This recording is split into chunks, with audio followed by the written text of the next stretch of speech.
দলিল কখনো রেকর্ডের থেকে শক্তিশালী নয়, বরং দলিলের থেকে রেকর্ডেরই শক্তি বেশি। যদিও ভূমির মালিকানা প্রমাণ করার জন্য বা মালিকানা সত্য প্রমাণ করার জন্য দলিলকেই সবথেকে স্ট্রং ডকুমেন্টস হিসেবে মনে করা হয়। শুধু তাই নয়, দলিলের আলোকে যে জমির মালিকানা নির্ধারিত হবে বা জমির মালিকানা পুরোপুরিভাবে স্থায়ীভাবে ভূমির মালিককে, সেটাও সঠিকভাবে জানার উপায় হিসেবে গ্রহণ করতে হবে। তারপরও দলিলের থেকে রেকর্ডের শক্তি বেশি। অনেকেই মনে করে যে দলিলের থেকে রেকর্ড কখনো শক্তিশালী নয়, কিন্তু দলিলের থেকেও যে রেকর্ড শক্তিশালী এই বিষয়টিও কিন্তু অনেকে বুঝতে চায় না। যাদের পূর্ব থেকে একটি দলিল রয়েছে বা পূর্ব থেকে দলিল অনুযায়ী তারা মালিকানা লাভ করার কথা ছিল, কিন্তু তারা জমির মালিকানা লাভ করতে পারেনি, সেই জমির মালিকানাটা পেয়েছে যাদের নামে রেকর্ড হয়েছে তারা। এমনকি শুধু তাই নয়, রেকর্ড অনুযায়ী তারা জমিটা ভোগ দখলও করছে।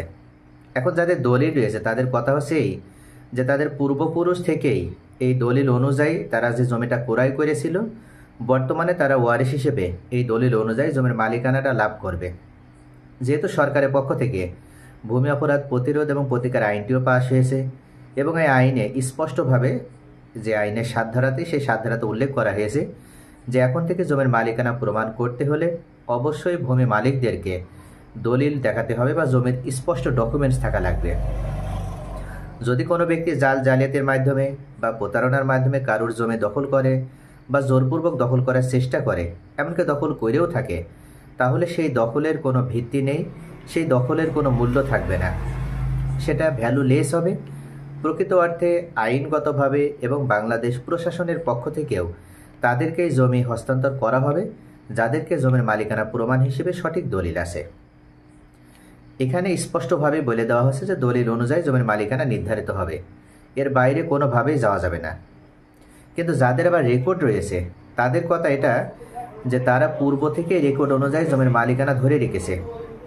শুধু সেটাই নয়, পূর্ব থেকে পর্যায়ক্রমিকভাবে তারাই জমির মালিকানা লাভ করছে এবং এখনও তাদের আন্ডারে জমিটা রয়েছে। কিন্তু কোথা থেকে কোন ব্যক্তি এসে দলিল দেখানোর মাধ্যমে বোঝাতে চাচ্ছে যে তারা জমিটা ক্রয় করেছিল, কিন্তু এখন তাদের কাছে জমিটা হস্তান্তর করা হচ্ছে না। এক প্রকার জোরপূর্বক যে ব্যক্তির নামে রেকর্ড হয়েছে তারা রেকর্ড অনুযায়ী জমিটা দখল করে রেখেছে।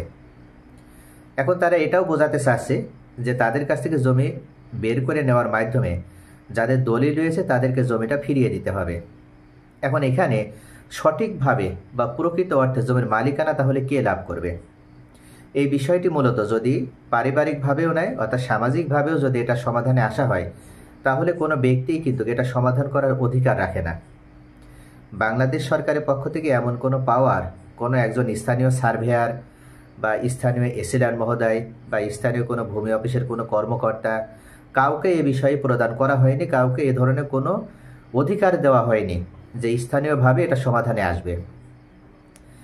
এই বিষয়টি যাচাই বাছাই করার মাধ্যমে কে জমির প্রকৃত মালিক বা কাকে জমির মালিকানা প্রদান করতে হবে, এ ধরনের রায় বা এ ধরনের কোনো ডিগ্রি যদি প্রদান করতে হয় বা কারো পক্ষে যদি কোনো কথা বলতে হয়, সেক্ষেত্রে তার কথাই গ্রহণযোগ্য হবে বিজ্ঞ আদালতের মাধ্যমে যে রায়টা আসবে। অর্থাৎ বিজ্ঞ আদালত যার পক্ষে কথা বলবে সেই ব্যক্তি জমির প্রকৃত মালিক হবে।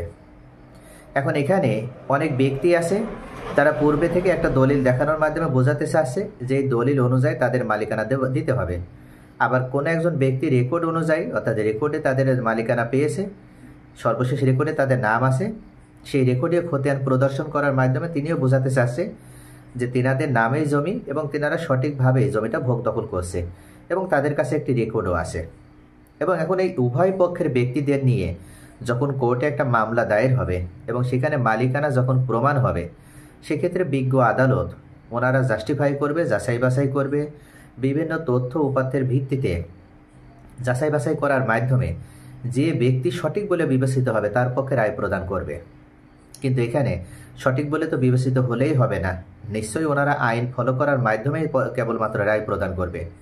তাহলে এখানে অনেক ব্যক্তি আছে তারা মামলা করার মাধ্যমে নিজেরা সর্বশান্ত হয়ে যান। এমনও দেখা যায় যে তারা মামলা করেছে, মামলা পরিচালনা করতে যে দিনের পর দিন তাদের অর্থ ব্যয় হয়েছে এবং শেষ পর্যন্ত জমিটাও তাদের পাওয়া হয়নি। আমার বাড়ির পাশে ঠিক এমনই একটি ঘটনাও ঘটেছে। অর্থাৎ রেকর্ড সূত্রে একজন ব্যক্তি মালিকানা দাবি করছে আর একজন দলিল সূত্রে মালিকানা দাবি করছে। এখানে যে ব্যক্তি রেকর্ড সূত্রে মালিকানা দাবি করছে তিনি জমিটা দখলেও রেখেছে আর আরেকজন ব্যক্তি তিনি দলিল সূত্রে জমিটা মালিকানা দাবি করছে।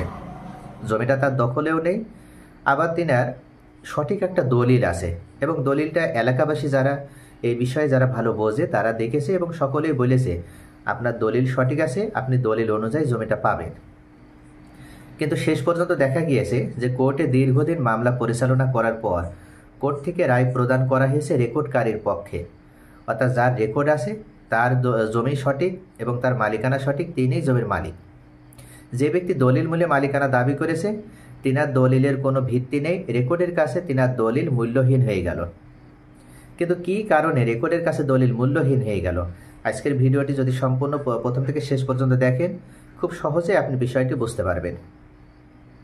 এখানে একটি বিষয় উল্লেখ, সেটা হচ্ছে কখনো দলিলের থেকে রেকর্ড শক্তিশালী নয়, সবসময় দলিলই সব থেকে শক্তিশালী। তবে শক্তিরও একটা কিন্তু লিমিট আছে। আপনি দলিল নিয়ে হাজির হলেন আর জমিটা আপনার হয়ে গেল, এটা কিন্তু কোনোভাবেই কাম্য নয় বা এটা ভূমি আইনেও কোনোভাবে আপনাকে দেওয়ার কথা বলা হয়নি। এখানে স্পষ্টভাবে বলা হচ্ছে যে মালিকানার যে হস্তান্তরের যে একটা বিবরণী, অর্থাৎ একজন ব্যক্তি যখন জমি ক্রয় করার পর দলিল তৈরি করে, সাব রেজিস্ট্রার কার্যালয়ে যাওয়ার মাধ্যমে যখন দলিলটা তৈরি হয় তখন সেখানে মালিকানার 25 বছরের ধারাবাহিক একটা বিবরণী উল্লেখ করতে হয়। আর এই মালিকানার বিবরণীটা মূলত সিএস থেকে এসে, এসে থেকে আরএস যে রেকর্ডগুলো হয়েছে, এই রেকর্ডের সাথে যে মালিকের কাছ থেকে জমিটা ক্রয় করার মাধ্যমে ওই ব্যক্তি একটি দলিল লাভ করছে তার সাথে একটা কানেকশন দেখা হয়, অর্থাৎ একটা আন্তঃসংযোগ ঘটানো হয় এবং এখানে স্পষ্টভাবে যাচাই করা হয় যে এই যে মালিকানার যে একটা পর্যায়ক্রমিক যে একটা ধারা বা পর্যায়ক্রমিকভাবে মালিকানা হস্তান্তর হতে হতে আসছে, এখানে একজনের সাথে আরেকজনের মালিকানার ভিতরে কোথাও কোনো ধরনের গ্যাপ আছে কিনা বা সঠিকভাবে সঠিক ব্যক্তির নামে মালিকানা আসছে কিনা, এই বিষয়টি পর্যায়ক্রমিকভাবে যাচাই বাছাই করা হয়। এখন যে ব্যক্তি দলিল অনুযায়ী হাজির হয়েছে সেই ব্যক্তির দলিল নিয়ে আমি একটু কথা বলি। সিএস রেকর্ডে যে ব্যক্তি মালিক ছিল সেই ব্যক্তির পরবর্তী ওয়ারিশ হিসেবে যারা ছিল তাদেরই নামে আবার এসএ রেকর্ড হওয়ার কথা ছিল। কিন্তু এখানে দেখা যাচ্ছে যে সিএস রেকর্ডে যে ব্যক্তি মালিক ছিল সেই ব্যক্তি মারা যাওয়ার পর এসএ রেকর্ডে যাদের মালিকানা দেওয়া হয়েছে অনেক ক্ষেত্রে তার ওয়ারিশদেরকে মালিকানা দেওয়া হয়নি, কিছু জমি অন্য আরেকজন ব্যক্তির নামে বাইফোর্স অথবা শক্তি প্রয়োগ অথবা দুর্নীতির মাধ্যমে অন্য কোনো ব্যক্তি সেই জমি নিজের নামে কিছুটা রেকর্ড করে নিয়েছে। তাহলে এখানে দুইটা ভাবে মূলত জমির মালিকানা দলিল অনুযায়ী দেখাতে চাইলেও সেটা অবৈধ বলে বিবেচিত হবে। প্রথমে যে বিষয়টি সেটা হচ্ছে এই যে সিএস রেকর্ডীয় মালিক তিনি মারা গিয়েছেন অথবা তিনার অনুপস্থিতিতে তার ছেলে মেয়েদের নামে এসএ রেকর্ড হওয়ার কথা ছিল, তার ছেলে মেয়েদের ভিতরে এসএ রেকর্ড হয়েছে কিন্তু কিছু জমি অন্য আরেকজন ব্যক্তি জোরপূর্বক রেকর্ড করে নিয়েছে।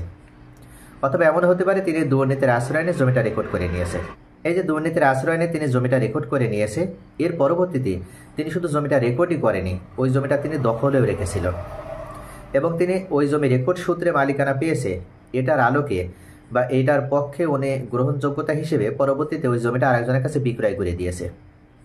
এখন যে ব্যক্তি জমিটা ক্রয় করেছে তিনি আবার যে ব্যক্তি এসএ রেকর্ড অনুযায়ী মালিকানা পেয়েছে, অর্থাৎ যে ব্যক্তি ওই ব্যক্তি সিএস রেকর্ডের মালিকের উত্তরাধিকারী নয়, আবার সিএস রেকর্ডীয় মালিক যার কাছে জমি বিক্রয়ও করেনি, সেই ব্যক্তি যার নামে এসএ রেকর্ড হয়েছে ভুলক্রমে অথবা দুর্নীতির মাধ্যমে যিনি রেকর্ডটি করেছে ওই ব্যক্তি আরেকজনের কাছে জমিটা বিক্রয় করে দিয়েছে এবং দলিলও তৈরি করে দিয়েছে। অর্থাৎ যেহেতু সর্বশেষ রেকর্ডে তার নাম আছে, ওই সময় যেহেতু এসএ রেকর্ডই সর্বশেষ ছিল তাই এসএ রেকর্ডে তার নাম থাকার কারণে তিনি চাইলেই জমিটা রেজিস্ট্রেশন করে দিতে পারবে।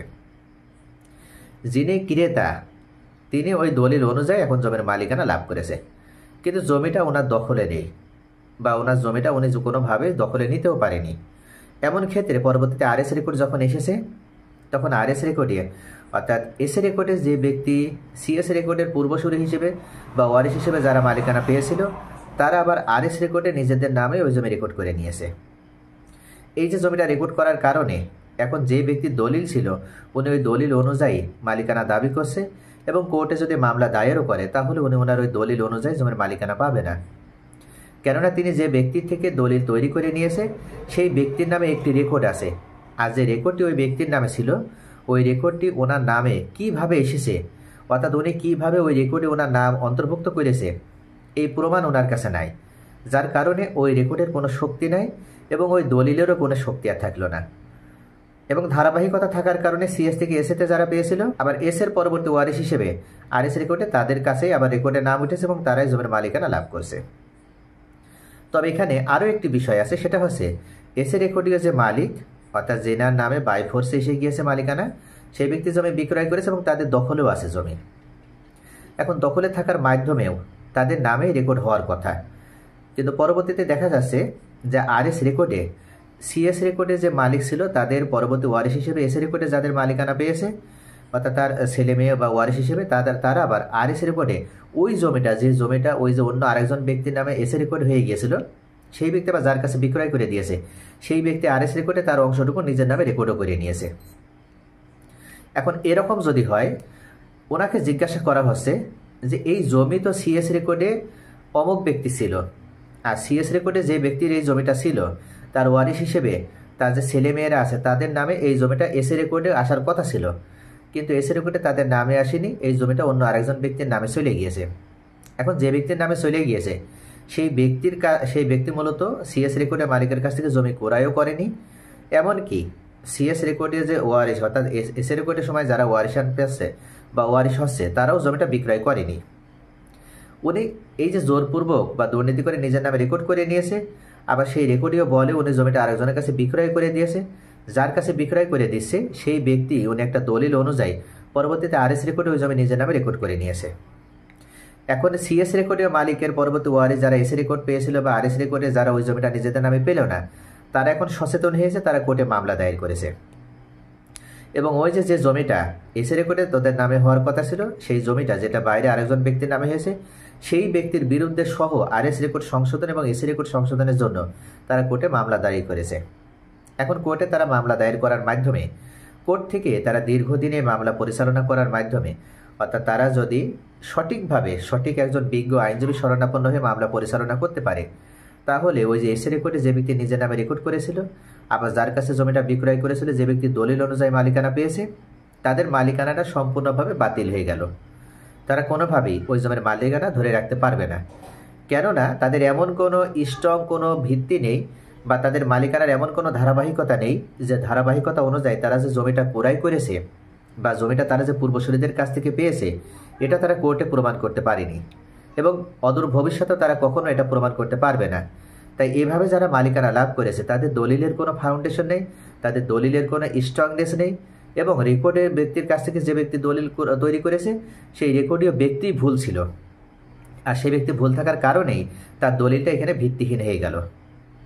কিন্তু এখানে দলিলের শক্তি থাকতো যদি দলিলওয়ালা, যে ব্যক্তি দলিল অনুযায়ী জমির মালিকানা পেয়েছে, তিনি যদি সঠিক ব্যক্তি থেকে জমিটা ক্রয় করত, অর্থাৎ সিএস রেকর্ডীয় মালিকের কাছ থেকে যারা পরবর্তীতে ওয়ারিশ হিসেবে মালিকানা পাচ্ছে তাদের কারো কাছ থেকে যদি উনি জমিটা ক্রয় করত, তাহলে ওনার দলিলের শক্তি থাকতো এবং ওনার দলিল অনুযায়ী উনি মালিকানা দীর্ঘদিন ভোগ দখলে রাখতে পারত।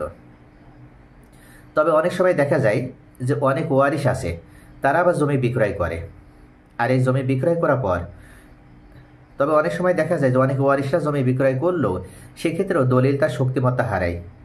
যেমন দ্বিতীয় যে কারণে দলিলের শক্তি থাকে না সেটা হচ্ছে অনেক সময় দেখা যায় যে অনেক ওয়ারিশ আছে, তারা জমি বিক্রয় করে দিয়েছে এবং কিছু ব্যক্তি বা কোনো একজন ব্যক্তি সেই জমি ক্রয় করেছে। এখানে যেহেতু সিএস এবং এসএ রেকর্ডীয় মালিকদের নিয়ে আমি এক্সাম্পল দিয়েছি, তাই ওনাদের কথাই বলি।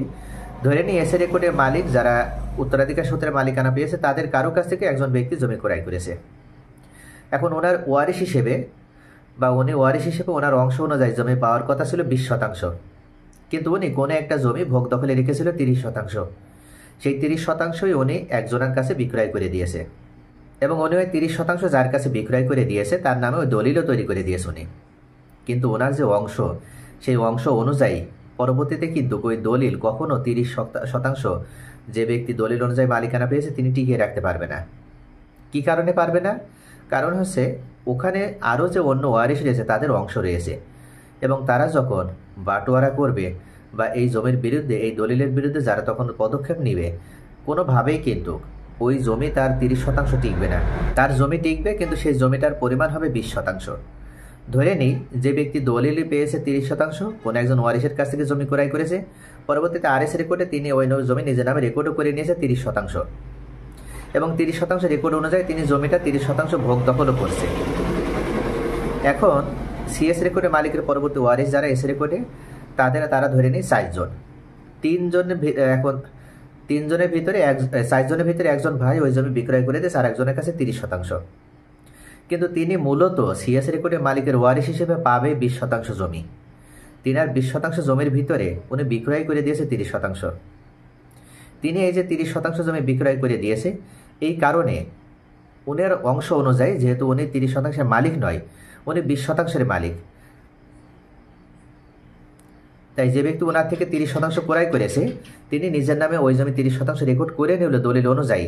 এখন আরও যে অন্য ওয়ারিশ ছিল, ওনার সহ অংশীদার যারা ছিল, তারা যদি ওই দলিল বাতিলের জন্য বা ওই রেকর্ড বাতিলের জন্য যদি মামলা দায়ের করে, সেক্ষেত্রে কোর্ট থেকে খুব ভালোভাবে তারা নিজেদের পক্ষে ডিগ্রি পাবে, নিজেদের পক্ষে রায় পাবে, এবং ওনাদের পক্ষেই কোর্ট থেকে রায় প্রদান করা হবে যে এই দলিল আংশিক বাতিল হবে, অর্থাৎ দলিলে 20% জমি টিকবে। যেহেতু উনি যা থেকে জমি ক্রয় করেছে তার যখন ওয়ারিশান সনদ অনুযায়ী মালিকানা যখন সমস্ত ডকুমেন্টস অনুযায়ী যাচাই বাছাই করা হবে, তখন দেখা যাবে যে উনি 30 নয়, উনি 20%-এর মালিক।